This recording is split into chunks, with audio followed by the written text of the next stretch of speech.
Фермеры Чак и Деб Бильда получили больше, чем могли пожелать, когда одна из их коров отелилась. Пара владела несколькими акрами земли, поэтому животные могли свободно перемещаться по ферме. Таким образом, фермеры надеялись на то, что созданные ими комфортные условия приведут к появлению на свет телят. Чак и Деб были бы невероятно счастливы появлению в стаде своих коров-малыша. Они хотели вырастить теленка с добротой и заботой, с которыми они относились ко всем животным на своей ферме. Однако, когда одна из их коров, по кличке Му, отелилась, Чак и Деб были потрясены, фермеры не верили своим глазам. Они даже не могли себе представить, что их новый приплод по невероятной причине войдет в историю. Семья Бильда ухаживает за своими полями с 1882 года. Поколения фермеров сменялись, сохраняя уважение к земле и природе. Они культивировали землю, выращивали животных и делали все возможное, чтобы свести концы с концами.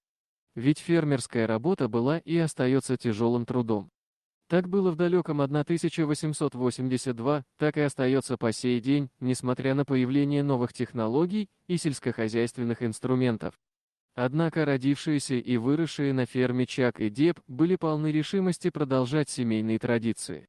Поэтому, когда одна из их коров забеременела, пара с радостью ожидала появления на свет нового теленка. Еще до того, как Му отелилась, дочь Дебби и Чака, Джейми, заметила, что живот этой коровы был намного больше, чем в свое время у других беременных коров.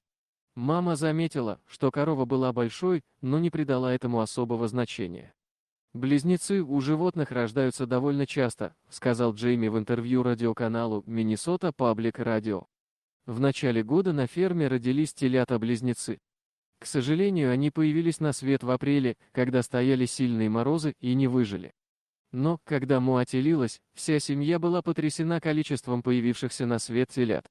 Ни один, ни два, даже не три. На ферме Чака и Деб появились аж 4 теленка. Семья всеми силами старалась помочь новоиспеченной маме, заботилась о малышах и молилась, чтобы все они выжили в первую ночь. Родившиеся телята были совсем крошечными и поэтому не могли кормиться от матери. Тогда Чак и Деб взяли на себя функцию кормильцев и давали телятам необходимое им молоко днем и ночью. К счастью, телята были намного крепче, чем казались. Все четверо выжили в первую ночь, и сегодня они пребывают в отличном состоянии. Даже самый младший член клана Бельда иногда помогает старшим на ферме, когда дело касается работы с телятами. У людей четверняшки рождаются редко, а для коров это можно назвать настоящим медицинским феноменом. Такое происходит приблизительно раз из 700 тысяч отелов. В дополнение к этому, согласно ветеринарной справке, шансы на то, что все телята родятся живыми, равны 1 к 11,2 миллионам. Поэтому можно с уверенностью сказать, что на ферме семьи Бельда случилось настоящее чудо. Приятно стать свидетелем чуда в животном мире.